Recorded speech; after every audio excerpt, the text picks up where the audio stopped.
We want the truth, so watch Truth Wanted live Fridays at 7 p.m. Central. Visit tiny.cc/YTTW and call into the show at 512-991-9242 or connect to the show online at tiny.cc/calltw.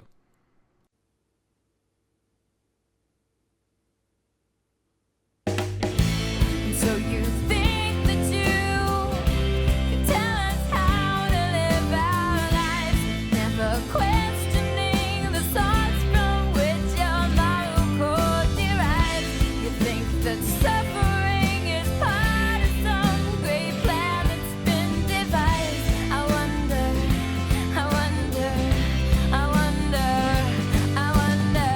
what will it take for you to start opening your eyes? I wonder.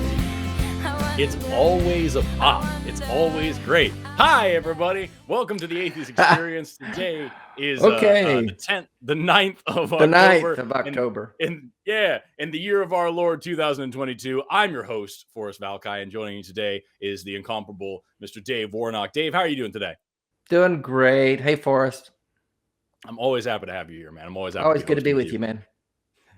So just to let you know, if you're watching this for the first time, or if you just love hearing this, the Atheist Experience is a product of the Atheist Community of Austin, which is a 501c3 nonprofit organization dedicated to the promotion of atheism, critical thinking, secular humanism, and the separation of the religion and government. And with that, I'm super excited to get started on the show. Dave, did you have any calls that you were particularly interested in? No, but I'm just going to say you say that stuff a lot faster than I do, so I'm glad you got to do it instead of me.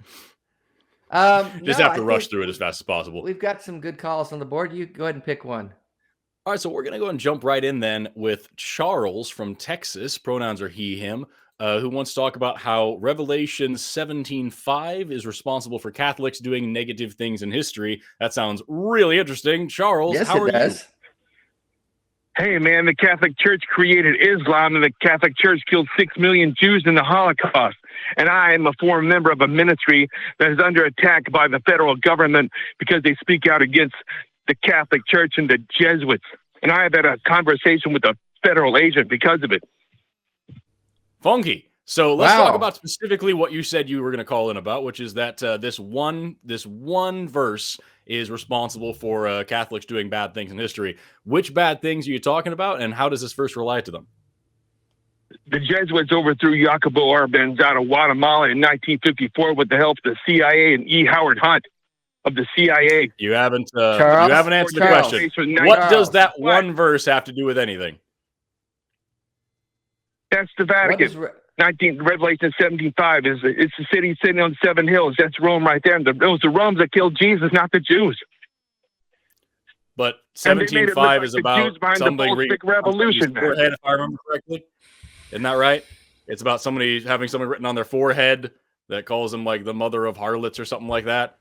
So like, what does that have to do with, like, say, for example, the Crusades, which was something horrible that the Catholic Church did? They're awful. The Catholic Church killed 75,000 people in El Salvador, too. But what does You the don't hear thing about that that you on talked Fox about News? have to do with it? It's all connected, man.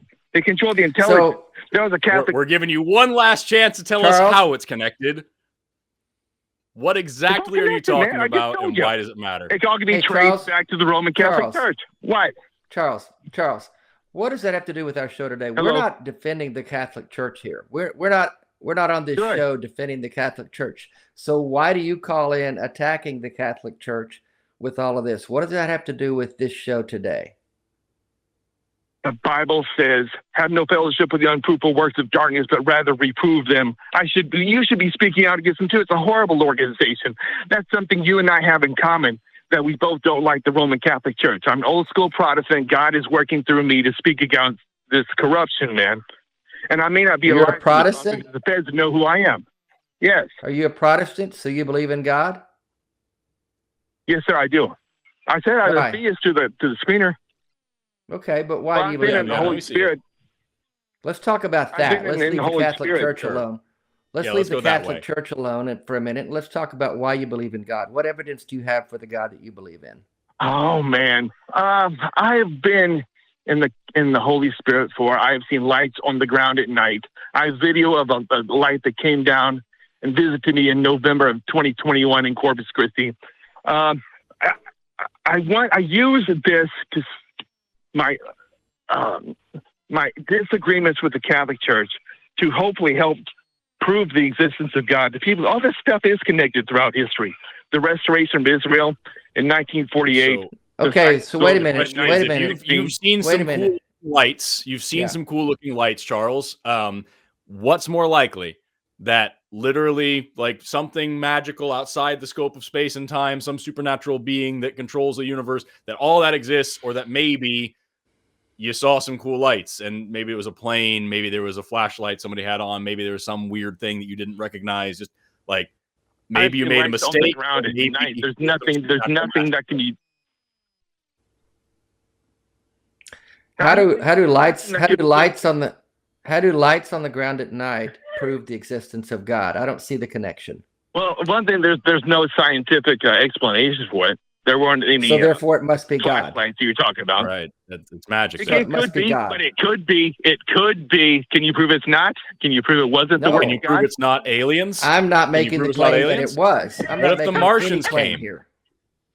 You said a little bit unhinged there, bro. The Jesuits, the Martians ordered the assassination of Abraham Lincoln. I'm asking, what if the Martians were here putting lights on the ground? How can you prove that's not what it is? God, I didn't see any Martians. You didn't see any gods. God. Did you see God? Did you see God? Did you see God? You said things unseen. But you said what if you have faith in the Martians, bro? Yeah. The Jesuits overthrew Salvador Allende. All right, and we're done with Charles. Have a good day, Charles. It sounds like you have exactly one track on that record, and it's Charles not one that we want to hear anymore. Charles came in after pounding 3 or 4 Red Bulls, I think. I don't know. Charles was really excited to say some crazy shit. Oh, my goodness. Woo! What a fun way to start the show. There we go. While we're here, by the way, if you like what we do and you want to support us, we're going to knock this out early here. If you like what we do and you want to support us, here's a couple of ways you can support the Atheist Experience and the ACA. You can actually become a member of this channel for as little as 99 cents a month. You just click the join button down below the video, and that'll give you access to all sorts of special chat emojis, which you can see people using the chat at this very moment. How exciting is that? The Atheist Experience is also just one of the many shows that are put on by the ACA, so make sure to check out, all those other shows as well. We've got sexuality. I can't do it, man. Secular sexuality. Yes, I was trying to say sexual sexuality. Yes, you can. That's so weird. We've got secular sexuality, which is on Thursday starting at 7 p.m. Central. Central Standard Time is the best standard time. We've got Truth Wanted, which airs on Fridays at 7 p.m. We also have the Sunday shows, which are many. We've got Talk Heathen. We've got the Non-Profits right before this one at 3. And also, you can always support us on Patreon. You can find that easily at tiny.cc/Patreon AXP. All one word there. With that, you were talking about your Southern drawl before we got started. Yes, I was. Coming out on me. Yeah. Oh, man. We're going to go ahead and jump over to the next caller. We've got a bunch of really cool ones this week that I really genuinely want to get to. So I'm going to try to go as fast as I can. I'm going to go right over here to line number 2. We've got David, pronouns are he, him, calling in from Australia, who says that he believes in the Christian God because he has no choice. David, can you hear us? Hi, guys. How you doing? I'm awesome, man. How are you? Hey, yeah. Hey, I'm from Australia, and it's really early in the morning, so... We appreciate you getting up so early to talk to us. How you doing? So what did you want to talk to us about today? You said you believe in God because you have no choice. What does that mean?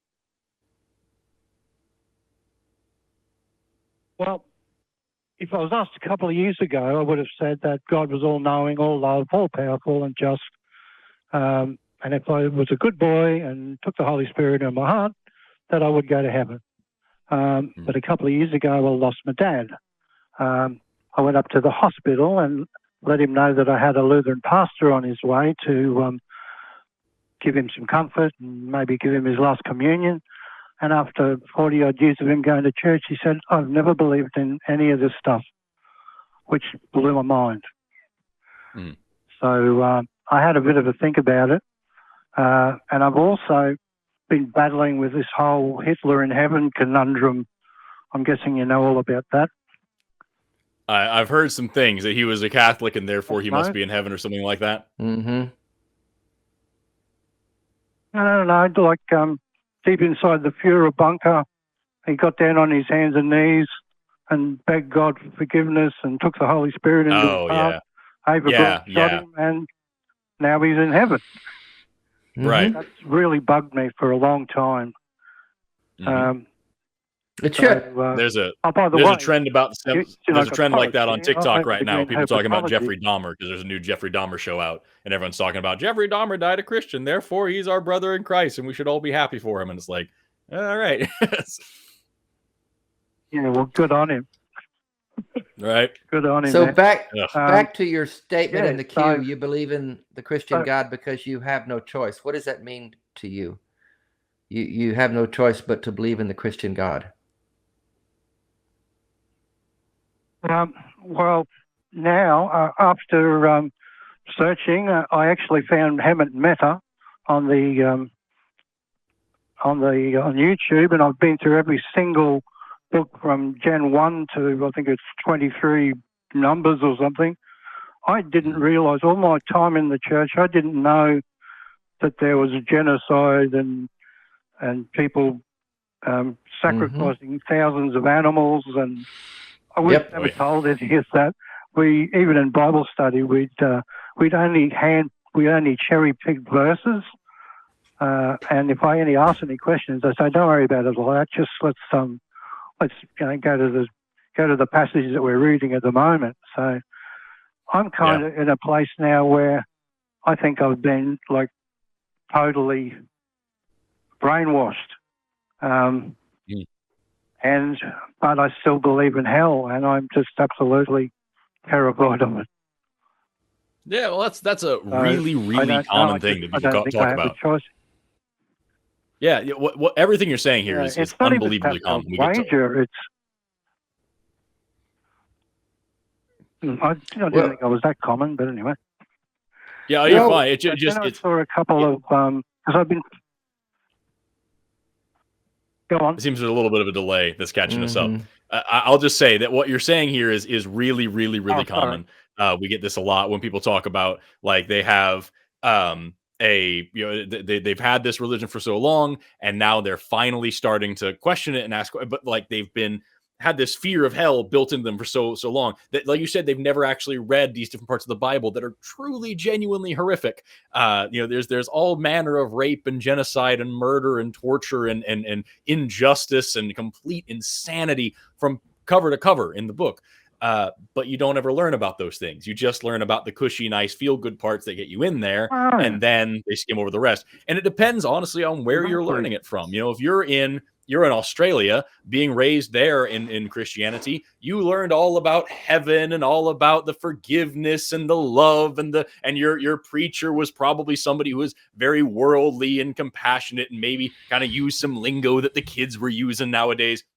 Whereas if you're in some impoverished country somewhere else in the world that the church is currently trying to colonize, every bit of hellfire and brimstone and murder and torture is heaped upon you to make sure that you are brought in with the same fear that's keeping you in right now. It's just a different tactic on which direction or which order they give you these things. But I think you should be buoyed up by the fact that there's, countless atheists who have gone through the exact same thing that you're going through at this moment, just coming to terms with the fact that this is something that you've never really had to think about very hard. And the second that you do, you realize it's horrific. And now you're having to fight not only, the fact that you're intelligent and you're able to kind of pick this apart and say like, okay, obviously these things don't make sense. And even if I accept that these things are real, I don't know if I want to be a part of it. That's the thing. Even if you could prove to me that God is real, I don't want anything to do with that guy. He sounds like a monster. But also you're having to deal with the indoctrination side of it, where you've been taught your whole life that it's a bad thing to not believe, and you will be punished if you don't believe. And I'm here to tell you, you have a massive community of support behind you at this point in your life, of people who have been exactly where you are and can surely tell you that it gets easier and easier the farther you go along with it. I can remember the first time I heard the word atheist, I asked my pastor what was an atheist, and his examples were Charles Manson and Ted Bundy. And I thought, Yep. God, I hope I never met an atheist. Yup. And Well, actually, that was- Ted no, Bundy's that's supposedly very in common. heaven too, because he repented famously and prayed with Charles, Yeah. with Dobson, James Dobson, and repented at the end of his life, and he's famously in heaven as well, if you believe in Isn't that nice? that doctrine of repentance. So you've let go of your faith, David, but you feel like you still have the remnants of the fear of hell and things like that. Is that what you were saying? Yeah, certainly Yeah. do. I, like I said, it's not really even Pascal's wager. It's like a lack of free will, if you know what I mean. Mm-hmm. Yeah. At the moment, I either believe or I go to hell. There is no Yeah. free will in that sentence. Right. So you're absolutely correct Where do I as far as start? that's concerned, because it's the same thing. You know, it's you're calling it a choice, and one of the choices is to be tortured for eternity. It's not much of a choice, is it? But of course, you know, the obvious question is Not much of a choice. why. Yeah, why don't you feel that same fear about any other religion? Like there's countless other, you know, the Islam, for example, has a very definite hell for non-believers, and you're definitely not Muslim. So like, what's going on there? Why aren't you afraid of that? How many nights of sleep do you lose over the Muslim hell that you're not, you know, potentially going to be a part of? Yeah, well, you don't even think about that, do you? When you're sort of so indoctrinated against one particular religion that all the others are just ludicrous.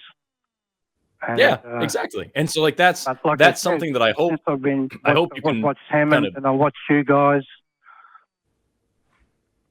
Yeah, I hope you can apply that same kind of thinking like to I said, where you're I at now. Is it have no like idea.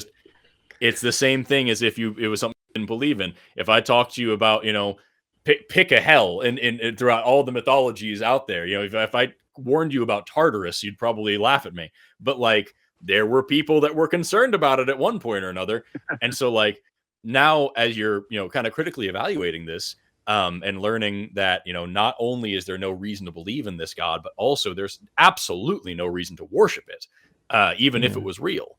Then I think the next step, and I hope it's one that comes to you quickly, would be just if this hell exists, then the thing that controls it is a monster. There's no reason. And also, if God is all knowing and all powerful and can see inside your brain and knows your heart and all these things, do you really think you're going to pull one over on him? You think you're going to be the guy who bullshits him enough and says like, well, I technically believed and it kind of works, you know? Hedge my bets. I say yeah. go all in. If you're going to do it halfway, do it all the way, because God says in the Bible, if you're lukewarm, I'll spew you from my mouth, and you have to be fervent and fiery and all this stuff. So if you're already at the doubting phase and the criticism phase, you've already lost the battle. Why not say F you and just be done with it and start comparing this hell to all the other hells that you are not afraid of? I watched I've watched a couple of debates, well, so-called debates with these presuppositionalists, Cy Bruden Kate or somebody. They're almost embarrassing, actually, as far as the theist perspective goes, because they have a starting point that they won't even move from. Yeah.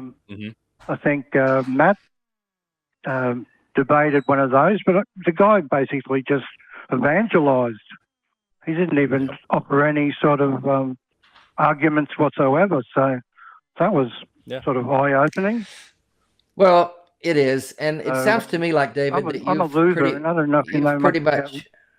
You've pretty much came to the conclusion, it sounds like, that you don't believe the Christian God, and you're just concerned about what the ramifications of that are. And as Forrest was saying, it's going to get easier the further removed you are from it to let go of these fears and these concerns about the consequences of your disbelief. I mean, I've been out of it for 12 years now.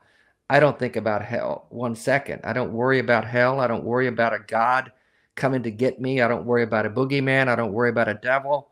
None of that shit makes any difference to me. We talk about these things on these shows because so many people are still struggling with it, but I don't struggle with it. And I think the further removed from this that you get, you're going to be better and better, David. You're going to have less concern for the fear of hell. You're going to have less concern for God getting you in any way. And you're going to see that it doesn't make sense on any level. So good for you for letting go of this stuff. And I think that you'll find that a year from now, 2 years from now, you'll be better off. Absolutely. I second every bit of that. Like you're doing just an amazing for job already. What's that? I have a degree in herpetology, which you should know what Oh, that nice. is. Yeah. You're studying reptiles and amphibians. That's huge. I'd love to have talked to Matt about snakes. I love snakes. They're They're the wonderful. most beautiful creatures on the planet. So I got such a bad rep.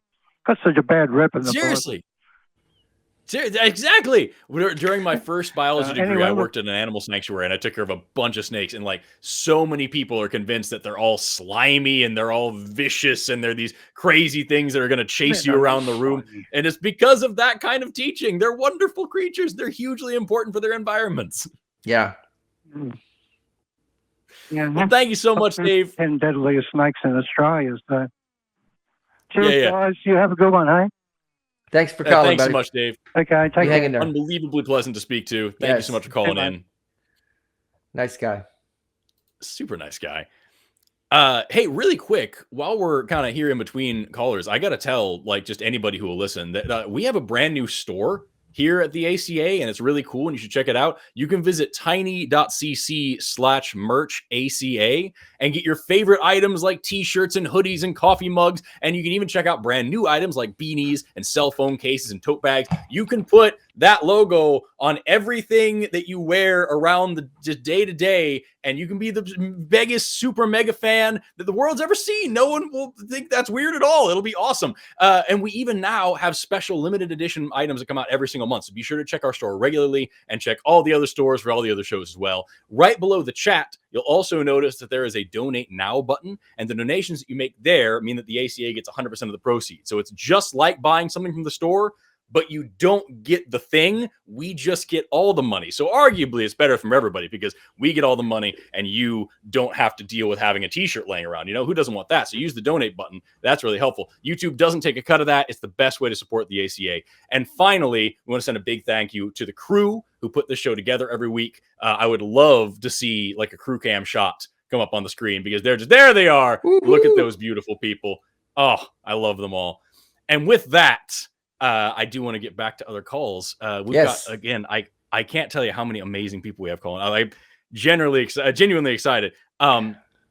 Looks like there's a couple of them here that I really want, but this one in particular looks really interesting. It's Luke from California. Pronouns are he, him, talking about the ontological argument, called before as an atheist and is now a theist. So this is an interesting conversion story, and I'm hoping you're going to tell us why. Luke, how are you today? Hey, I'm doing great, Forrest.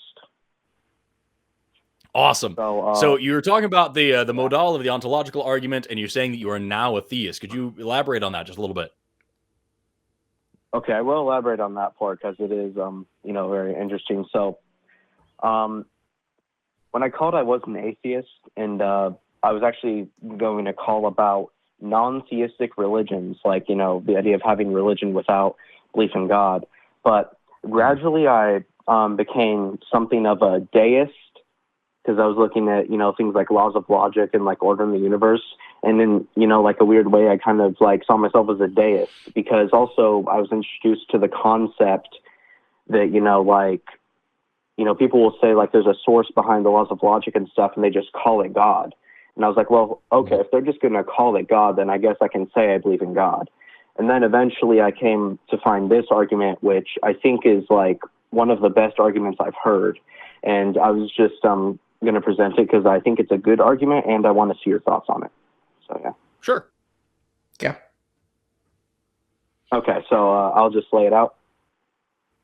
Mm-hmm. So premise one is that it is possible that God exists. And then premise two is that if it is possible that God exists, then God exists in some possible worlds. And then premise three says that if God exists in some possible worlds, then God exists in all possible worlds. And then the fourth premise says that if God exists in all possible worlds, then God exists in the actual world. And the fifth one is that if God exists in the actual world, then God exists. Now, I could elaborate on like how certain things are defined, if you'd like. And Right. I don't think it's super necessary. No, I think Yeah. that broke down between 1 and 2 there. That was really, that went poorly I think fast. you made a great leap there from point 1 to point 2 to say that it's possible that God exists, and then repeat your second point. Yeah, So was that he exists in all possible, or he exists in some possible worlds out there. Well, and then point 3 was therefore he exists in all possible worlds. Is that right? Yes. And I could explain why. So that's 2 massive leaps from one to the next. And then by the time you get to the end of it, it's contradictory to the beginning of it, and it makes no sense anymore. Dave, do you want to start, or should I? Well, I'll jump in because I think you can probably handle it better than me as far as the whole part of it. But to me, it makes no sense to start out saying it's possible that God exists. Yeah, we can all agree on that.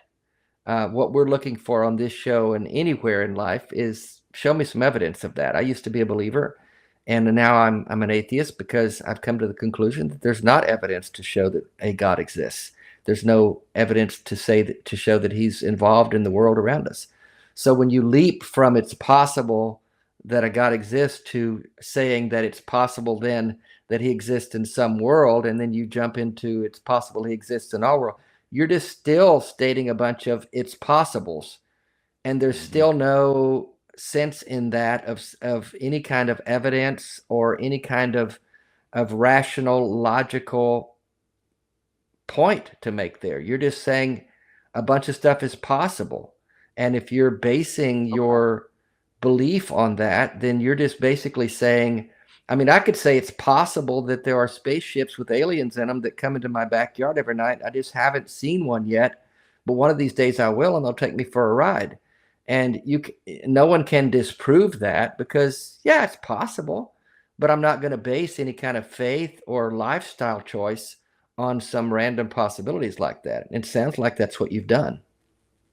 Yeah, I would go on like very similar. You can, the first problem with this argument is that you can replace the word God with absolutely anything, and it still makes no sense. So it's like possible. It's exactly. It's lots of things are possible. It's possible that my lightning will strike at just the right angle that it jumps into my pocket and charges my phone. That is a possible thing that could actually happen. It's not going to happen. It's possible that I'm going to win the lottery. It's not going to happen, and that's much more likely than the phone thing. But like it's the statistical zero. So to say that something is possible and then to say therefore we can draw these conclusions about it really makes no sense. Also, when you jump into this whole multiverse theory of, well, there has to be a reality out there with it, this very quickly, very, very often when people talk about multiple universes, multiple realities and things like that, it's right there on that line between maybe we're talking about physics and maybe we're in some Deepak Chopra level woo-woo nonsense, right? Where somebody picked up the first page of this textbook and was like, now I know everything. And so, there's that old whitest kids sketch of there is a reality out there with the exact timeline of American history, but everybody's a cat. It's all run by kittens. That's a reality out there. But do you believe that? Just because we have, maybe infinite universes, maybe with infinite possibilities, and maybe blah, blah, blah. So it doesn't really stick when you do it with anything else. If you talk about the Easter Bunny is possible, therefore it is, doesn't work.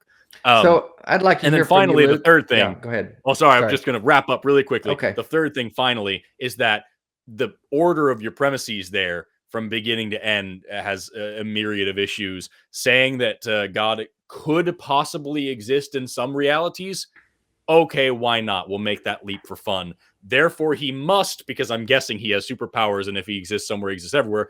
That's a big thing you have to verify. And then also, when you got to the end, you said, therefore, he does exist in all realities. That screws up the first half, where it says he exists in some of them. And if he exists in some of them, then he must exist in all of them. That makes no sense. So, there's a... Well, I could clear some stuff up if you'd like. Yeah, respond to our responses if you would. Go ahead and clear some things out. Yeah, okay. So I see what you guys are saying now. So in this argument, God is defined as like a maximally great being, right? So tri-omni And that would also mean if he is maximally great, that he has to exist and he's necessary. So if you take something like 2 + 2 = 4, that is something that possibly exists, but also it necessarily exists. In any world that follows the laws of logic, you would have to have 2 + 2 = 4. So really, all you need really for this argument to work is for the possibility of God, because all the other ones in academia really aren't disputed because they do logically follow. Now, the argument isn't super convincing, and I completely agree with that, and even theists agree, but the argument itself, is really valid. And really, you have to attack the first premise to attack the rest of it. I'm not a logician or philosopher, but, that's like some stuff I've heard. So what this reminds me a lot of is like, there was the whole Thomas Aquinas. I think it was the teleological argument that he did, which was, I can think of perfection. I have a concept of what perfection is. And in order for me to understand perfection, there must be something that is actually legitimately perfect. And the only thing that could be perfect is God. And he was basically referring to this Plato's rule of the idea of forms, right? The perfect form of a chair and the perfect existence of a tree and all these things for which everything in reality is just a mere reflection. And it's sort of this weird bridge to that. And honestly, no. Just know that just because something is possible doesn't mean that it is a thing. And if you extend that to say, well, no, it's special in this case because we're talking about something that has to be super powerful and the triomni, as you said, which that in itself is a logical contradiction there to have something that is omni, all these things. But whatever. If something is going to exist and it has to be this, and therefore if it's possible, it must be. You're making several massive leaps of logic and faith to be able to connect those dots. You're not applying the same rules as you would to anything else. It is by definition a special pleading fallacy for saying, yes, I know this makes no sense at any other time, but because this thing has superpowers, therefore the rules must be different. It's it doesn't really hold up. Well, it's not necessarily that God has like superpowers, so to speak, because in that sense, I use the term colloquially. I'm just using it to downplay all these omnis. Yeah. Yeah, that's all right. So, like, the maximal greatness would mean that, God would have all the great properties, and all that. So, like, but when I say God is necessary, I'm not, like, doing it to say, like, it's a special instance where it's only God, because, like I said earlier, certain mathematical equations exist, and certain things also can't exist, like square circles or a triangle with 4 sides. So when I say God is like possible to exist, like I'm not the one who made the argument. It was formulated by Alvin Plantinga, and I think I get some of your points, but really, like the premises, like they do follow logically, because like I could put in like, okay, I'll do the argument, but I'll put in like 2 + 2 = 4. So like, if 2 + 2 = 4 is possible, like if that's possible, then it's possible in some possible worlds, right? Like 2 + 2 = 4 in some possible worlds. But if it was 2 + 2 = 4 in some possible worlds, which follow the laws of logic, then all possible worlds that follow the laws of logic would also have to have 2 + 2 = 4. And I just want to say that this argument doesn't prove that God exists as well. It's more like an inference to the best explanation. And I understand if you have objections, I do, but like you have to understand that like when you're talking about this, and I realize this is pedantic, and I apologize. I'll get off it quickly, but like you have to understand when you're talking about other realities that have different laws of logic and all these things, like we are making extreme hypothetical statements here. And so to say that you're going to base your belief in this reality on the potential possible rules of other realities, you realize how that's kind of it's an issue, right? Like that's going to lead you down some weird roads. And furthermore, like we said a minute ago, you can't apply this to anything else, no matter what's going on with it. If I said exactly every single thing, word for word, that you said this call, but I replaced the word God with the tooth fairy, that it must be omnipotent and all these things, because it can be in all these different beds at once to pick up teeth and all these. It has all these amazing. It's outside the space. What every single thing that you've talked about this way, like it wouldn't make sense to you, and it wouldn't hold up, and you wouldn't be talking about any of this stuff. See what I mean? Well, Well, okay. So when you talk about the tooth fairy, is that like a title for like some all-powerful thing, or is it like physical?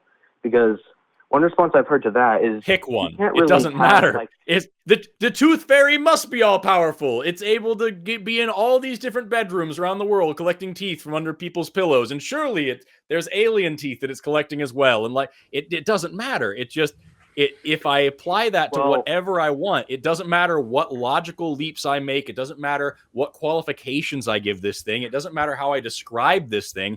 It's still the freaking tooth fairy, and we can all agree that's silly, and there's no reason to believe in it, right?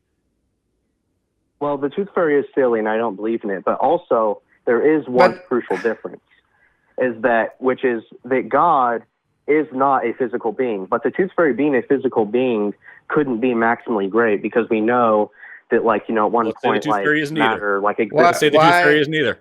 Again, you're special pleading, Luke. Why does God get to not be physical and the tooth fairy is? What if Forrest says, well, the tooth fairy is not, he's not physical. He's not. The tooth fairy isn't physical. The tooth fairy is omniscient. Too. The tooth fairy is an omniscient being that exists everywhere, that can remove teeth at will. It's a magical thing. It's not physical. Does it make sense now? I don't think so. Well, I suppose if you defined the tooth fairy as the same way you define God and you called it a tooth fairy, then I guess the argument could work, but you would just be like switching the title, something like that. And that's exactly the point we're making, is that the argument doesn't work in either direction. On both it doesn't work at all. If you're calling in to tell us that there is a way we can convince you that the tooth fairy is real other than actual evidence, then there's an issue, you understand? Because that's the thing. If you want to convince us of a God, all we need is evidence. We don't need a logical, runaround. All we need is evidence. If you give us evidence of it, we're solid. We can all agree on that. This argument that it's possible and therefore must be is not anything close to evidence, Luke. Any more than it's close to evidence for an invisible tooth fairy. And so it's just something that you've decided you want to believe. And I don't know how you've allowed that to take you from being an atheist to a theist. But you have, and it's pretty shaky, to be honest with you. Well, it's not the only thing, and also I just want to comment. By evidence, do you mean like empirical verification? The same evidence you require for literally anything else. Something, yes, anything other than it could be. Well, okay, but the thing is, for God, you don't need something to like be empirically like shown for God to exist, because what do you need? You don't need empiricism. Well, you just need like philosophical and like metaphysical arguments like this one. Faith. And really, faith. Faith. You just need faith. That's what you're saying. Faith. Like the thing that faith. Well, faith is the substance of things hoped for, the evidence of things not seen. Faith is the evidence that Christians have for the belief in a God. There is no other evidence. And when we ask you for it, you keep going around the circle of your premises of it could be. And when we give you that example of a tooth fairy could be, you reject that because the tooth fairy is not invisible. Yeah, it kind of is. Nobody's ever seen one. So you've got the same argument. Go ahead. When you look at like Plantinga's argument, like all you need for everything to logically follow is the possibility that God exists. Like logically speaking, that is all you need. Okay, it's all you need. I need more. It may be all you need, Luke, but I need more. So pick literally anything else. I think we've worn this one out. So we probably need to move on, because I think we're just going to go in circles on this. If that's all you need for you to believe in a God and be a theist, then good on you. I need more than that, because the claims that this God makes and the things that are happening in the name of this God in this world are not okay. And so I need more than that for me to sign up for that. Gotcha. If you're okay with that, then you go with it. Really quick before we wrap this up, Luke, would you believe in literally any other thing using the exact methodology that you gave us in this call? Would you believe in the Big Bang? Would you believe in the life and times of George Washington based on this? Would you believe in evolution based on this? Would you believe in plate tectonics based on this? Anything else? Would you believe in it based on this logic? Not based on this argument. I believe on those for other reasons. Exactly. Exactly. That's And precisely what we're you're saying. giving God a pass here, and You're I'm not making okay with that. special rules for something that you would never use for anything else, and that is the problem. And with that, Luke, we're going to move on to the next call. Thank you so much for calling in. Thanks, buddy. All right. We wore that out. Yeah, I didn't want to say the same thing another time, but Yeah, we really can't. quickly before we jump into the next call, the ACA actually hosts several shows other than just the Atheist Experience, including the nonprofit Secular Sexuality. I said it right this time. Truth Wanted, Talk Heathen, and if you didn't catch those shows last week, here's a quick taste of the things that you probably want to go back and watch. Had one particular horror story where the couple had bought the doll and bonded to her, oh, we love her, Kara. Or not Kara, I'll use another name. Okay. If we had an election tomorrow, the current government would be pretty much obliterated. So we are kind of shifting back to the middle. Well, we're a world-class exporter of crazy. We're very good at that. I'm not surprised. Does the arrival of the heifers in Israel set in motion the coming of the Messiah, or the return of Jesus, as Christians believe? Do you mind if I try to answer that, Scott? I think I might be able to. Let me Please just do. check my notes here real quick. No. You, a professing Christian with a repentant heart, Thomas, still sin. And since all sins are the same in the eyes of God, kind of sounds like all of that is what you would affectionately call bull. I don't know how you got this so wrong, but you are now on mute. You're just saying and you know who's not saying to me anymore? You.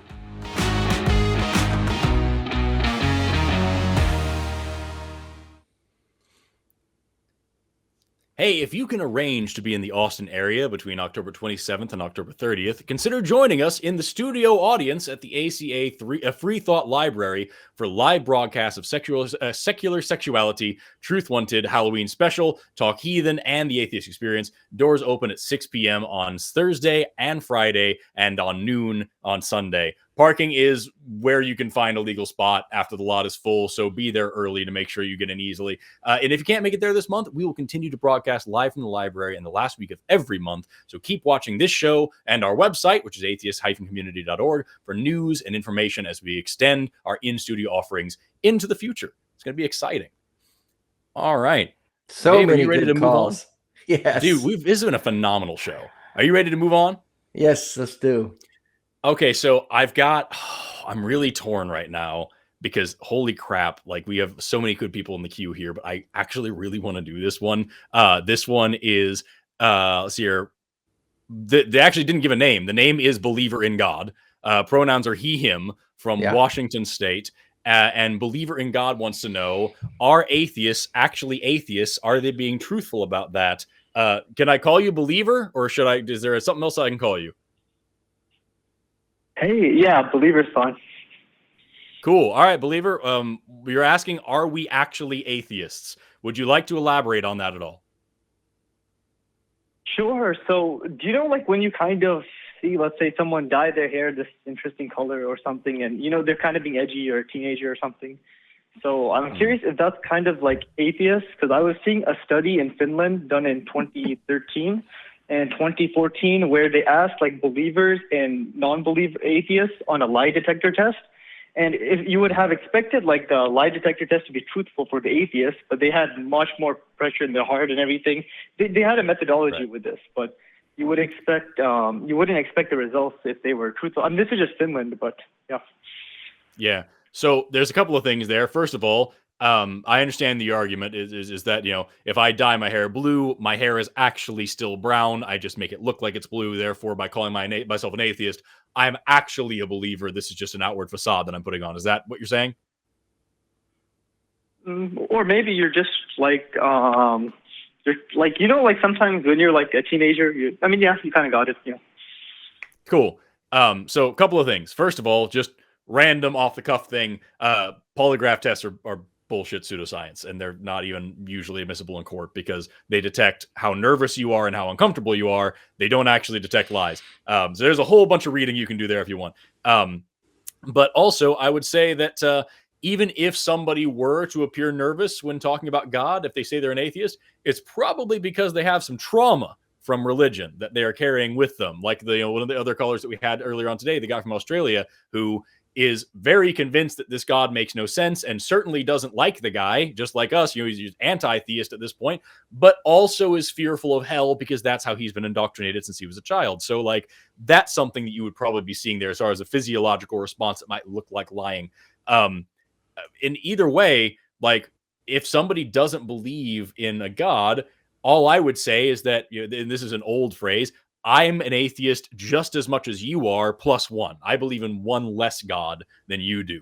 All the other gods that you don't believe in, the thousands of gods that people have believed in over the years, Zeus and Thor and Odin, and you don't believe in any of the Quetzalcoatl, you don't believe in any of the Mithra, you don't believe in any of these other gods throughout all of history, throughout all of humanity, but you do believe in this one. I don't believe in that one either. So exactly how you feel about all those other gods is how I feel about yours. And that doesn't make me a liar. It just makes me consistent.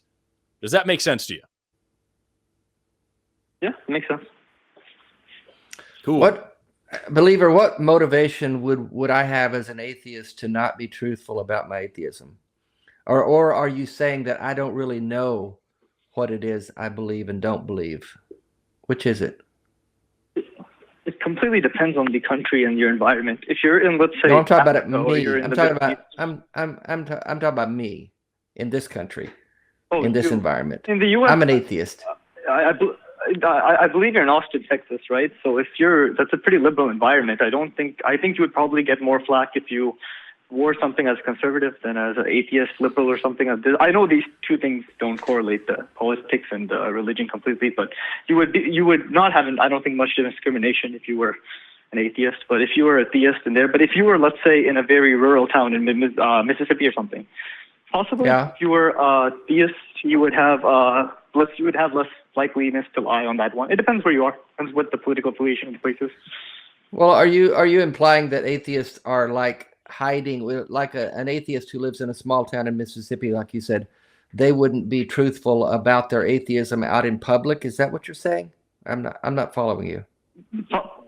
Possibly, yes. But if you are in, let's say, the where I am in Washington, I don't want to give exactly where, but it is liberal. If you I think it's more trendy if you are kind of an atheist or if you have dyed hair or something like this. It's honestly speaking, it's really easier to make friends than if you said like something, I'm a believer in God, it's the number one thing. Yeah. It's not a jacket I put on. Yeah. My atheism is not something I wear when I go to Starbucks. It is it's my response to the God claim. It's not my complete identity, but in the world that we're living in now, especially in America, with so much of it being about Christian nationalism and faith and everything, you have to be a Christian and go to church, or you're looked upon with skepticism. I'm not an atheist because I want to be. I'm an atheist because I don't believe in the claim. I don't accept the claim that there's a God, the claim that's been made by Christianity. So it's not something I take off and put on. Now, when I go out in public, if I'm in a small town, I may not wear a sign around my neck that I'm an atheist, come and harass me, but I am who I am, and I'm not being untruthful about it. I'm just I use discretion about who I talk to and how I talk to them in a particular environment. So my atheism is not something I put on and take off to make it convenient for me in certain circumstances. It is my response to the God claim. It is who I am in that sense. Does that make sense to you? I don't mean to offend you in any way, right? I'm not offended. Conflicted on this. Oh, sorry. Yeah, I am very conflicted on this one. I am not sure, as I am not an atheist, if atheists are being truthful or not. When I read works, I mean, there are different types of atheists too, right? Like you can get atheists who are conservative or liberal, and I've read some of their works both ways, and I'm not sure if they're truthful. I mean, it's very hard for me to determine. Well, let me turn that around on you. You say you're a believer in God. Are you truthful about that? Most definitely, yes. Well, then why wouldn't you accept that I'm truthful about mine? My faith says that someone will have a natural inclination towards God. And even people, like if you look at the genetically modified skeptic on YouTube, he even admits if you were born non-religious, like if you're born in a society that does not have any faith or whatever, someone is more naturally as a kid to gravitate towards theism than non-theism. They may make an argument from evolutionary theory or something that, let's say, the bush face, there's a lie in there, or, I mean, they have and then they'll try to merge this into, like, we have a natural belief in God. It gives us a purpose, and it will give us like a teamwork. And they'll have these evolutionary psychology ideas, but that is kind of what it is, right? I mean, even I depend, but yeah, I'm going because of my faith. But I even think if you go scientifically speaking, I think the research, I'm not sure if it's 100% clear, but I believe it's clear that people are more likely to be theists than non-theists just naturally too. Like I hear atheists say a lot, like if you read the Bible, you'll be atheist, or if you don't, if you don't, like if you're not born, like people are born atheists, but I don't think it's 100% true. So you've talked about, a couple of things that I think are really salient, and they kind of blend together here. One of them is that you said that people are more, just now you said that children are more likely to tend towards belief in God. Children are also more likely to tend towards a belief in unicorns and fairies and magic and things like this as well, because they don't have a distinction between reality and magic and imagination.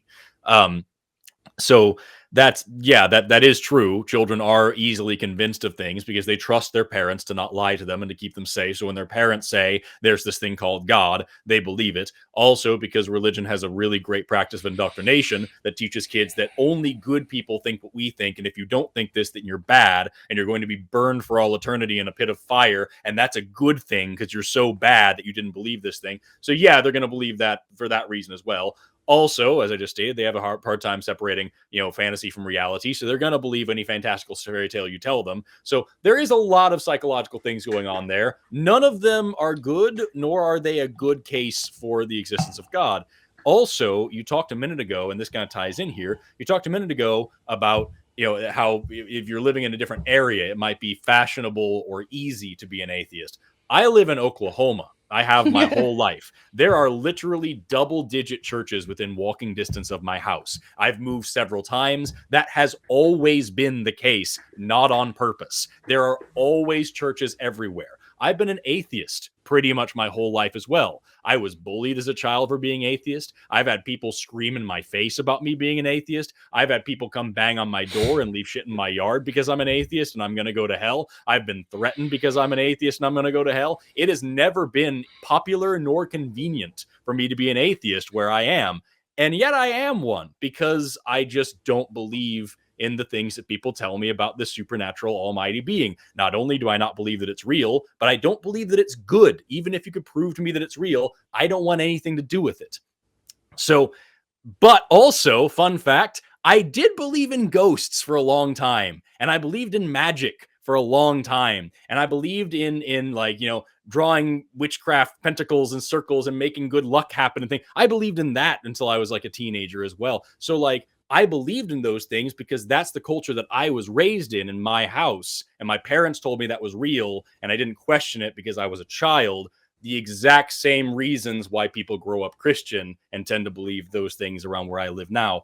You grow up in a household that has that. So everything you've said so far about why you don't think that atheists are being genuine, I'm sorry, it just doesn't hold up. All of it has a logical explanation. And every one of those logical explanations goes against believing in a God. So I don't know where exactly you can go beyond that as far as logic is concerned. Okay, then I guess, that one is a little bit anecdotal because it is to you, but I understand. For sure, but you're asking us if we're being serious, so I'm giving you my anecdotal response. There are other things too. Like, for example, some people may think their intellect is higher than like a divine intellect, right? Like, if you read the Old Testament, some of the rabbis would think they would pride their intellect a lot, even over like God's, right? Like, for example, they would argue with God, and even when God, let's not get into the theological aspect, but to be honest, I see that today. To be honest, it may not be fashionable, but I've seen a lot of different reasons. For example, people may have arrogance. Intellect is a huge thing. If someone is smart, they may want to show their arrogance. They may want to think they're smarter than God or something. So, there are a lot of things. It's very hard for me to know unless Arachne thought that she was a better weaver than Athena, and that's why she got turned into a spider. So we can all learn from that, right? Do you remember that story from Greek mythology? Arachne thought she was a better weaver than Athena, and so to punish her for her hubris, Athena turned her into a spider to spin and weave silk for the rest of her life. Is that a thing that we can now base our reality on? Like, why do I care what it says in the Bible? Why do I care what people believe about God or whether they think they're smarter or whatever like that? If I don't think God is real and I don't think the Bible is real, what difference does it make? Sure. But I would argue for that, we can kind of rule that one out because, let's say if there was a God, why would he make his faith go extinct? Why wouldn't he keep one of his faiths in the limelight, right? You can argue... If there was a God, why would 25,000 people starve to death every day? That's a real figure. 25,000 people, including over 10,000 children, starve to death every single day. That's more than 1,000 people an hour. In the time it's taken us to do this show, over 1,000 people have starved to death. If there's a God, what's up with that? We can ask these questions. It doesn't change the fact that this God does or doesn't exist. That does nothing to help us here. But I would honestly argue, for example, I know you do not agree, but I would argue I agree I cannot get a peer-reviewed type paper to prove God or anything. There's of course not. But I think if I look at the signs of a God, I think it's pretty apparent. If you just look at, let's say, the Abrahamic religions on, let's say, something like homosexuality, and you look at let's say, monkeypox, you look at HIV, you look at the diseases that come through that, you'll hear the media say something much different than what really is going on. And what's going on, it goes with God's word, at least for the Abrahamic religions, right? So I think you do know that HIV and monkeypox do not only affect LGBT people, right? It does not only, but if 97% of people are from that, right? It's not a completely... That's not a true figure at all. And also, if you study the very basics of epidemiology, you'll understand how self-isolating groups work. So there was MRSA, for example. MRSA spreads predominantly amongst athletes. Does that mean that MRSA is an athlete's disease or a punishment for being an athlete? Or does it mean that athletes tend to be in close physical contact and share locker rooms together, and therefore there's a higher rate of spread? So even though MRSA can affect everybody, it has a significantly higher rate in athletes because they're a self-isolating group. I don't know, honestly speaking, but I know God has cursed, for example, people who have gone to, who have... God is cursed? Wait a minute. How do you know God has cursed certain people? How do you know that? I'm just seeing it in front of my eyes, and I'm even seeing the media who are mostly non-religious just denying it in front of them. They will give all these explanations. Because somebody who isn't religious says it isn't true, that means that it must be true. What are you seeing in front of your eyes that gives you proof that God has cursed a certain group of people or any person? What are you seeing in front of your eyes? Break it down for me. I'm seeing disease, sure. What I am seeing is if I look at media or something, right? I am seeing them not telling me the full picture, right? No, what have you seen? What have you seen in front of your eyes that give you proof that God has cursed anyone? Sure. What have you seen? On a per capita basis, if you go on a per capita basis for monkeypox or HIV, it is by far higher. I see Right. We just covered that. There are other diseases that are higher in other communities. It doesn't mean anything. Okay. Literally anybody can get monkeypox or HIV. You've kind of gone off the rails here, believer in God, with your biases against certain people groups. And you're really very offensive in the way that you talk about certain people groups and claiming that the God that you believe in has cursed them, wherein they get sick and die. I'm just going to say that idea is bullshit. That idea is bullshit, and you're full of shit for believing it. Can I be more direct than that? That's fine. I apologize if I offended any community or anything. However, I don't want to reveal exactly my faith, but it's been clear on that what it says. So I mean, I go with my faith. I take it seriously, right? So if let's try this then. Any God, if there is a God, if your God is real, any God that would punish people with disease and death for loving someone is an asshole. I don't want anything to do with that God. I'm very happy that I don't have any evidence for that God. And if you could prove that that God exists right now on the show, I would admit that that God exists, and I would still say he's an asshole, and I don't want anything to do with him. I would not worship your God if it was real. So oh my God. So you are saying that even if the God was real, you would still not worship him, just like the... Yes. Absolutely.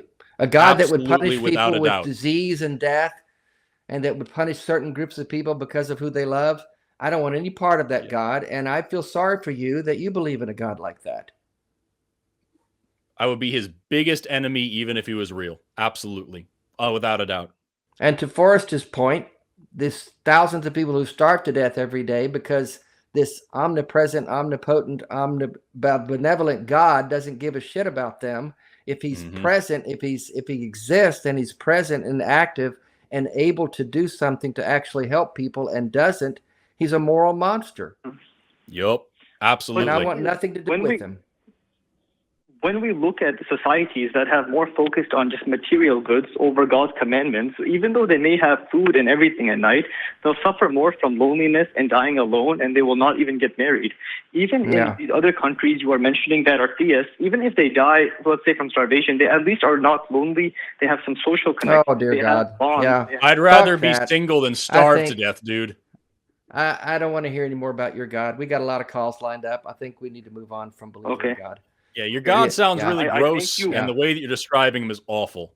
Yeah, want nothing to do with you or your God. So here's a truthful atheist saying goodbye to you. Have a good day, believer. Remember, everybody, this God may judge you, but his sins far outnumber your own. So who is he to judge him? All right, so we've got all sorts of cool calls on the line here, and I don't have any more announcements, so I'm just going to rush right into the next one. Is that cool with you, Dave? Yeah, we got to try to get through some of these. Yeah, because we got like a million people calling in, and this one on top looks really cool. This is on line number 28.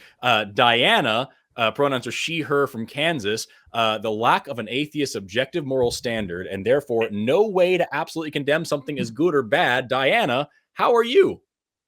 This goes perfectly with what we were just talking about. I'm awesome. This is perfect because on the last call, Dave and I were excoriating the God claims because we think that any God that would run a world like this is a monster. And you're saying that we have no way of objectively claiming that that's true because we have no morality, so to speak, or moral standard. Could you please elaborate on that? Tell me if I'm missing anything because I don't want to talk over you or put words in your mouth. Yes, I would say that there's a lack of moral framework. So inherently, I don't think that any of your claims have any weight speaking on the subject of morality. Okay. Yeah, that's basically it. Could you please tell me what you mean by a moral framework? Or unless you were already going to go there. I mean, a way to quantify moral weight of separate claims. Okay. Well, So I guess maybe start with what framework? is your objective moral standard? Let's Yeah, start exactly. there. Perfect. We're on the same page. Yes. My objective moral standard, I appeal to God. Okay, Is this the God of the elaborate, please. Yeah, what God and elaborate on God's I'm morality. a Catholic. Yeah. I'm a Catholic. Okay. I'm a Catholic. I appeal to the Catholic Church in Scripture. Can I ask you a couple of quick questions? Just very, very brief questions. Yes. About Catholicism, just to make sure I know who you are. Because, like, forgive me, we get a million callers, and if somebody says they're Catholic or a Christian or whatever, that could mean a lot of things. So just to understand, do you believe that the Bible is a good rule of faith, or not of faith? Pardon me, of morality. That what's written in the Bible is a moral framework. Depends on specifically. I'd say that we interpret things within the light and the tradition of the church and the dogmatic teachings of the church. So, Okay, so really the depends. Catholic Church's interpretation and the Catholic Church's interpretation of the Bible and the way that they put out the Bible, that is a moral framework that you're cool with. Is that what I'm understanding? Yes. Okay. Could Second I- question: could I- Do you okay, go think ahead. that the Catholic Church has always been on the right side of history? Do you think that the Catholic Church has always been a force for good? Do you think that the Catholic Church's, administrations of morality have always been in line with the moral framework that you're talking about? I would say that every human is a sinner, and there has been people who have committed atrocities in the Catholic Church, going against church teachings, going against church dogma. So, of course, I don't agree with those things. But I think that, yes, I think that popes can speak dogmatically and infallibly, and when they do so, they are just and morally righteous. Okay. So could I ask you something? Yeah, could I ask you about how the Catholic Church, how do you feel about the Catholic Church over many years of history covering up and relocating Catholic priests for molesting boys over and over and over again? Yeah, that's predominantly a Vatican II problem. Like the post-Vatican II reforms really kind of screwed the church over. It's drifted into modernism. The church itself still stands, but I'd say that it was a top-down Vatican cover-up, and really the fault is in the hands of Pope Francis. So, I mean, but that's not even necessarily... So I called to pose to you this question, even if, assuming that... So you didn't want to talk about that?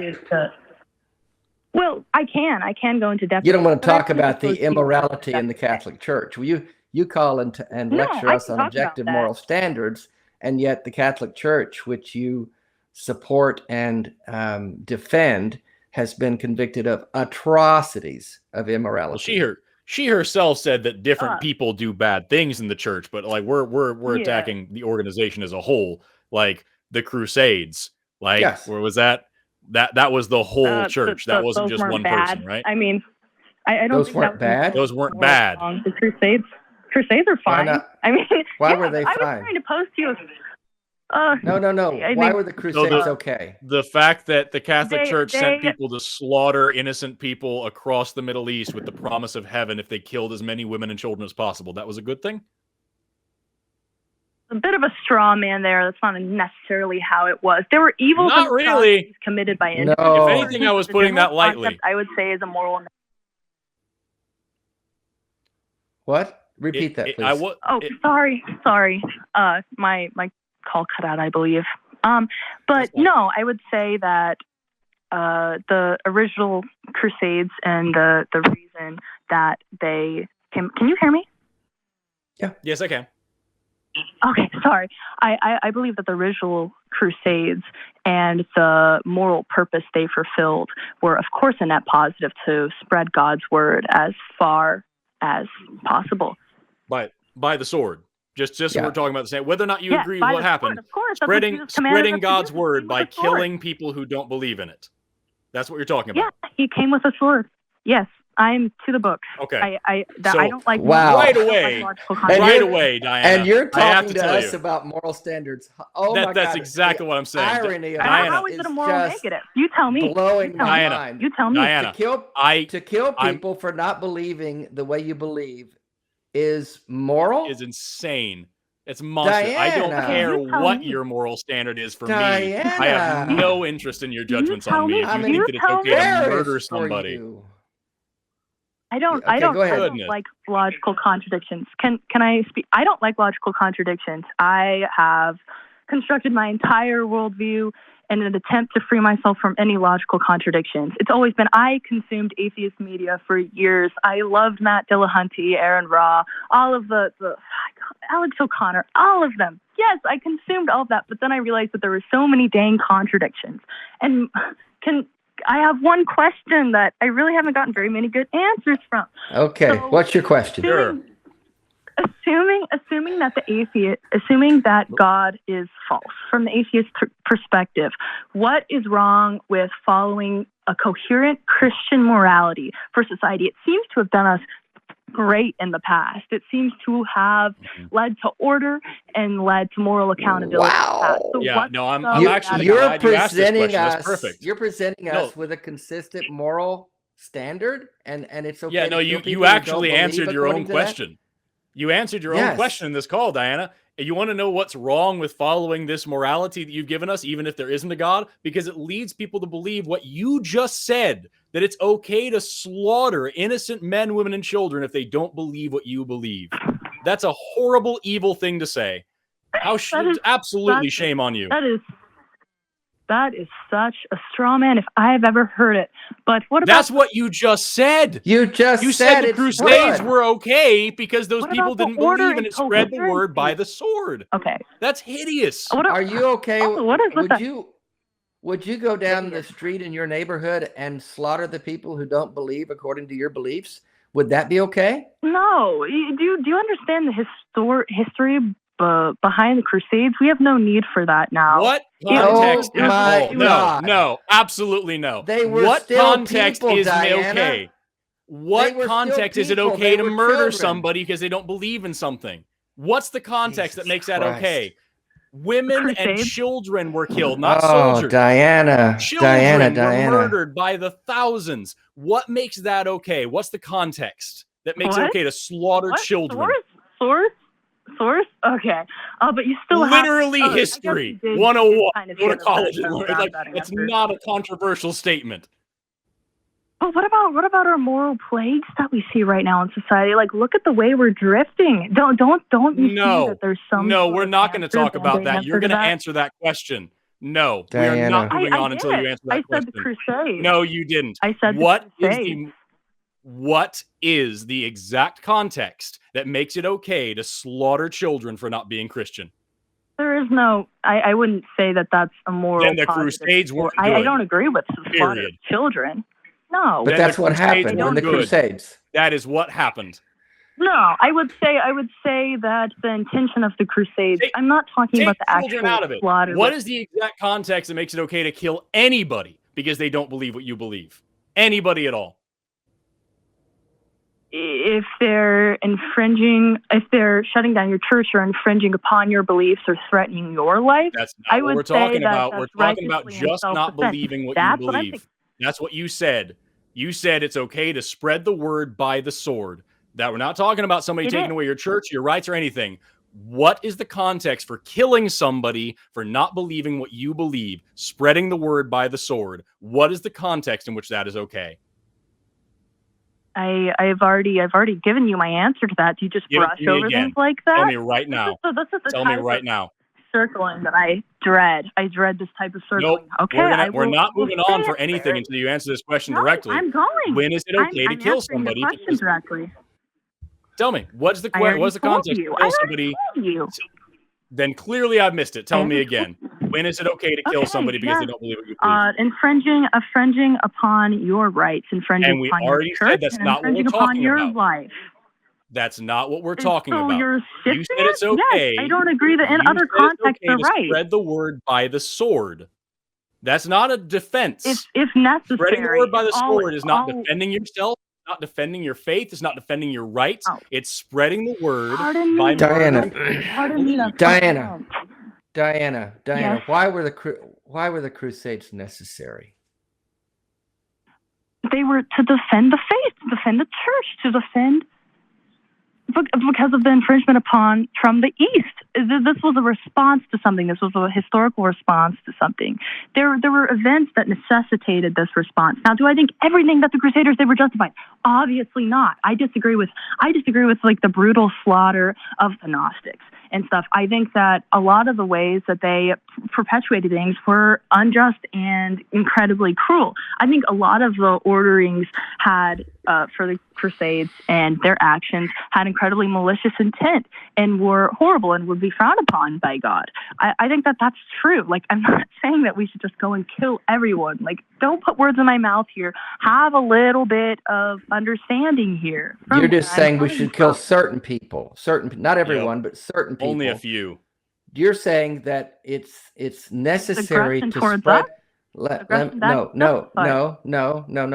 You're saying that it's necessary to spread the word of God and the faith by the sword.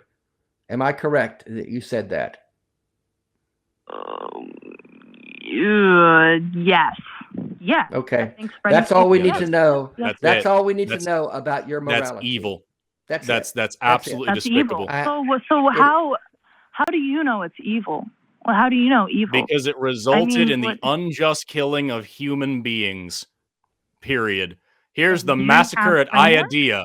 The massacre at Iadea on the 20th of August in 1191 during the Third Crusade, when King Richard had more than 2,000 Muslim prisoners of war beheaded in front of their city. They were prisoners of war. People who were captured and powerless had 2,000 people beheaded. Okay. Is that moral? Yes. Yeah, That's you're moral. done. Where's your And friend? absolutely, Where's absolutely Bye-bye, disgusting. Diana. We're done. I feel absolutely sorry for that woman. shame on you. Oh my you. God. Just the indoctrination that she lives with to believe that. Unbelievably gross. Unbelievable. Poor woman. Poor woman. Yeah, I feel sorry I for anyone in her world. Yeah, I'm not going to take the cold questions about like where our morality comes from, because I have this whole saying that you shouldn't take advice from somebody that you wouldn't take criticism from. So like, I'm sorry, I'm not interested. If you think it's okay to murder over 2,000 people who are defenseless because they don't believe your thing and because, oh, they were against your beliefs, they were against your church. Absolutely no. All right, Oh, we're my running goodness. out of time and got too many calls. Let's grab Ruben. That actually, I was Number looking at that 24. one too. So here we've got number 24. Have you already put him on there? Here, let me do it. No, We've go got ahead. Ruben, who is an agnostic, calling in from Texas. Pronouns are he, him. Ruben, how are you doing today? I'm doing just fine. How are y'all? Hey, Ruben. We're awesome. So what exactly do you want to talk about today, Ruben? So as I put on my topic of question, the issues with atheism and their objection to all what happened in the Old Testament, they use presentism to defend, to attack all those things that happened. Explain. So that's their. How do you mean? That's a fallacy. Using presentism to judge all the people that what they did back then is a fallacy. Is what I'm trying to get my point across. Please elaborate on what you're referring to with presentism. Yeah, I'm lost there. Well, help us with that. Well, I mean, the biggest issue this country faced, United States, I'm gonna bring up slavery. Slavery back then, 2,000 years ago, nobody was having topics of how bad it was. Time passed, and that discussion started happening. The same thing is happening with abortion today. Do you see where I'm getting at? No, I'm not sure I'm following you now. You're saying that back in the day they weren't talking about how bad slavery was. Did I hear that right? Well, yeah, every society in our history, slavery was the rule, not the exception. Okay. Sure. So But what's your point? Just because they weren't talking about it being bad, let's say we agree with that. I don't, but like let's say nobody said slavery was a bad thing until all of a sudden in the 1800s we decided it was bad. Probably does the that mean slaves that did. Right, you probably. Like I say, I'm not saying that's true. I don't think that's true at all, but let's assume it was still bad though, right? Like it wasn't good because nobody said it was bad. Are we on agreement on that? Well, today it is bad. Back then was it bad? Was it bad back then? Was it bad? No. Why not? Well, I'll bring up another one. I'm not trying to agree here. No. We're going to talk about that one. Tell me when it's okay. History in past or present or future. Tell me when it's okay for one human being to own another human being. Tell me when it's okay.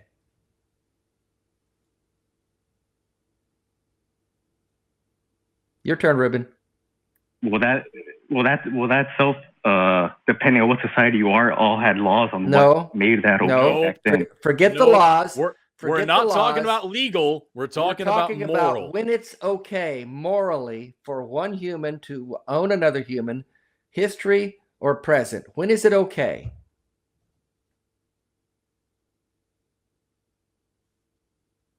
Well, back then it was okay. Nope, we're not talking about legal. We're talking about moral. You're saying it was morally okay I'm saying in back general, in the Old Testament. In general, yes, morally, legally. Why? Why was it okay? Now, why was it okay Let me ask you this. Do you think if you'd have been a slave who'd been regularly beaten by his master, do you think you would have felt like it was okay? Because it was legal? Well, I mean, you got to keep in mind slavery was hypocrisy as well. People that No, were I'm asking you. I'm asking you right about what's morally acceptable for one human to own another human. I'm not talking about whether God sanctioned it in the Old Testament or whether it was legal or anything. I'm talking about the moral acceptance of it. Do you think it's okay to own another human? Ever? In any circumstance? It was. Yes. It was. Yes. Okay. I disagree. I think it's abhorrent that you hold that position. A disgusting fascist view. But look at awful. But look at today's controversy. We got abortion. 2000. What about abortion? No. Complaining about a third trimester abortion. And now you're going to disagree. Do you see where I'm getting at? What are you talking about? No, I don't see what you're getting at. That would be a fallacy to just judge people that were having third trimester abortions 2,000 years ago. That's a fallacy. I genuinely don't care about anything besides the fact that you just said that slavery is okay sometimes. I'm sorry. I'm not interested in anything else there. I think we're probably done with your arguments because you're defending slavery. And there I would no challenge, context. Yeah, I would challenge you to just sit with yourself for a little bit and think about how you would feel if you were a slave in the Old Testament days, in the Civil War era, or present day in some other country, how you would feel if you did not have the freedom to come and go as you pleased and you were owned by another human and you were beaten if you did a misstep. You think about that, Ruben, before you start defending it. I think we need to move on. Absolutely disgusting. 2 in a row. Boom. People saying it's okay to commit heinous atrocities. But we're the immoral atheists. Woo! Right. I did want to, anytime we call somebody who promotes slavery, anytime we get some fascist on here who thinks it's okay to own people, I always do want to ask them about slavery in the United States. At what time did it stop being a bad thing? Or when was the historical context that you would have been okay with it? But honestly, I feel sick letting those calls go on. I just can't talk to them after that. I really can't. It's rough, dude. It's so rough. Let's see here. So we've got a lot of different calls here, and I like this one a lot. This is Kyle from Ohio, no pronouns given, says that the world requires a lot of components to come into existence, and it requires intelligence to bring all that together. Kyle, how are you today? I'm doing all right. Awesome. How are you? What did you want to talk about specifically? We got just a couple of minutes left, and I want to hear you out. Okay, basically, the world is like that 100-piece puzzle that you can buy at the store, and if one piece was out of place or didn't fit, nothing would be able to work and come together to make the picture. And it takes a thinking mind to create that. So what about on Venus? It has similar pieces, but they're not in the same order. Things are a little bit different, and there's no life there. Did it require a thinking mind to do that, or is it just here? That's why Earth is unique, because Earth has every piece of the puzzle to sustain life.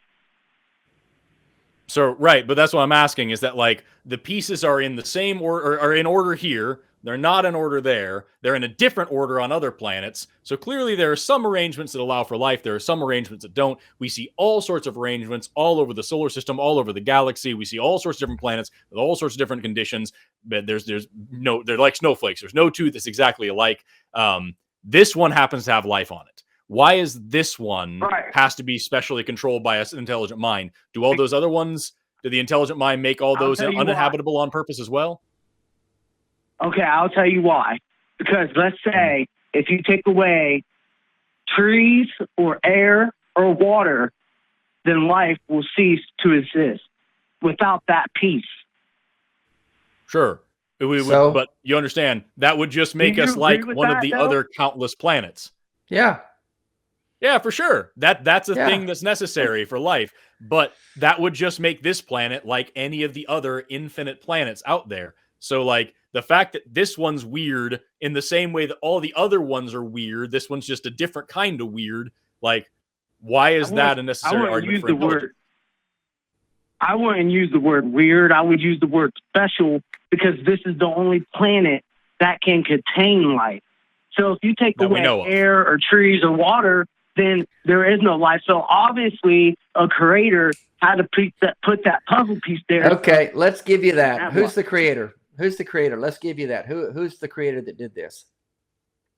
Well, the God that I believe in is of course. God of the Bible. Of course. Right. Happens to be that one, right? How convenient that is, Kyle, that your God that you happen to believe in, not the other gods, past and present, but the one you happen to believe in is the creator that brought all this into existence. Right. Aren't you lucky? I'm talking about my belief, not their belief. I'm talking about my belief. This is what but your belief is in the God that brought all this together. Wow.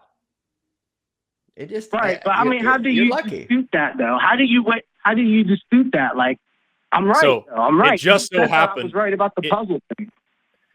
We said we were going to give it to you. It just so happens I study that stuff for a living. I'm a biologist. I specialize in evolution. I study like how life starts and where it comes from and how it evolves from there. Evolution doesn't have anything to do with how life starts. It just happens to be something that I studied in my undergrad independent field research for fun. But like those are the questions that I answer for a living and like look into. And so like what you said was wrong. You know, you take away trees or whatever like that. Like there's a lot, trees weren't always here and there was life here. So like there's a lot there that's kind of up in the air with what you said. But what we're saying is even if we allowed that, even if we accepted what you said, that doesn't give us anything about any creator. And it certainly doesn't give us anything about specifically the God of the Bible.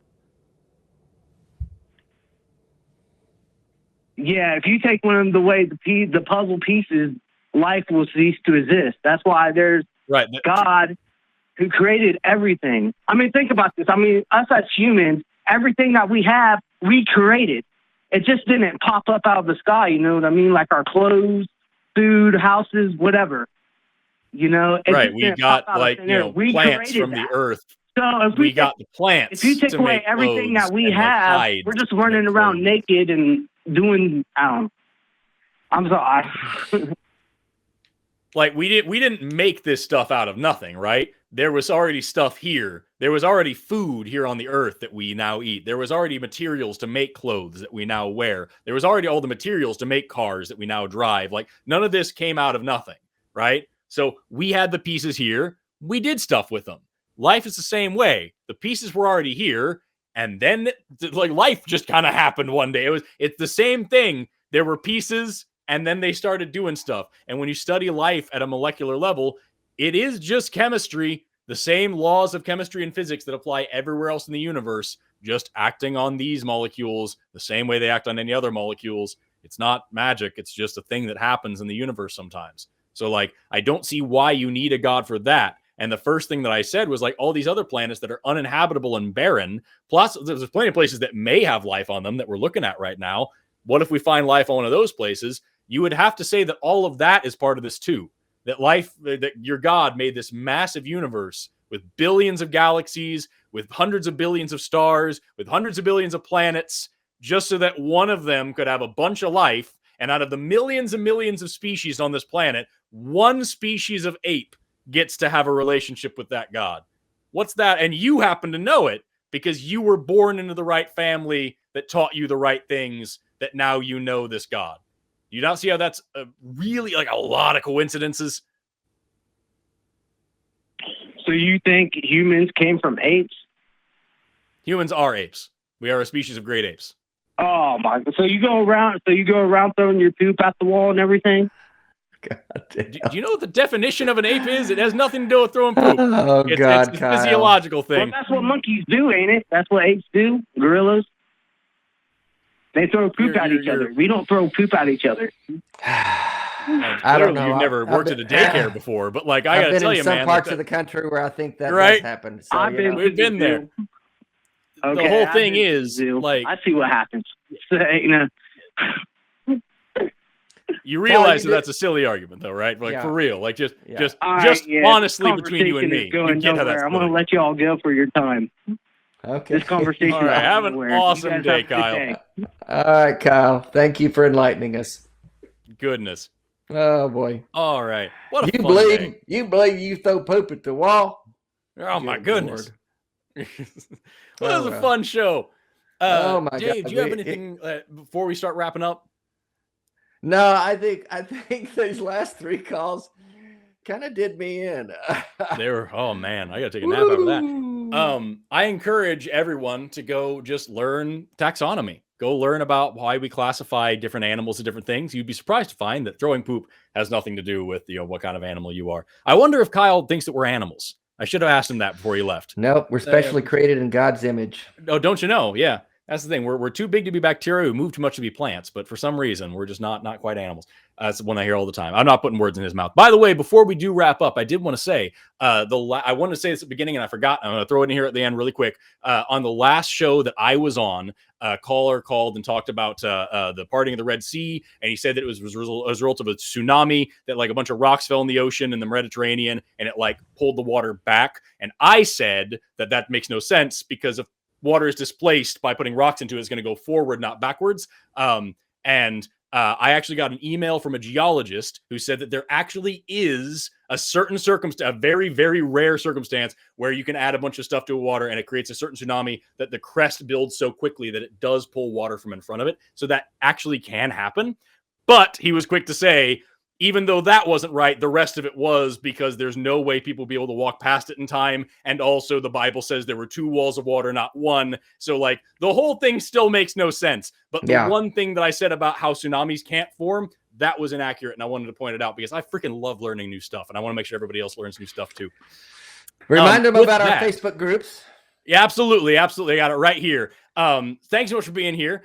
Please go to our Facebook groups and check those out. Let's see. I actually have a thing about it right here where you can go and check out these different groups, because we've got places where you can try out your arguments on different people. And that's super exciting. I actually don't have it written down, but it's okay. There's the list right there. This is the Atheist Experience fan group. You can go and be a fan, or you can try out your arguments with different people. And that's super duper cool. As always, we thank you all so much for being here. We thank you so much for watching. We thank you so much for your amazing calls. There's another one, Atheist versus Theist debate. I apologize sincerely. I can't find the exact. I had a list of them. I didn't have it either, so yeah. Yeah, it's just missing. It was weird is that I looked at this list 2 days ago and it was there, but I guess I broke it somehow. But thank you everybody for watching, for calling in. Thank you for calling in, everyone. Awesome. We enjoyed being on as with always. you, Forrest. Yep. I always enjoy being with you, Dave. Have an awesome rest of your day and never stop learning. Bye-bye. What will it take for you to start opening your eyes, to start questioning the bullshit everyone around you buys? You think it's any of your business what goes on between my thighs? I wonder when we'll be rid of your eyes.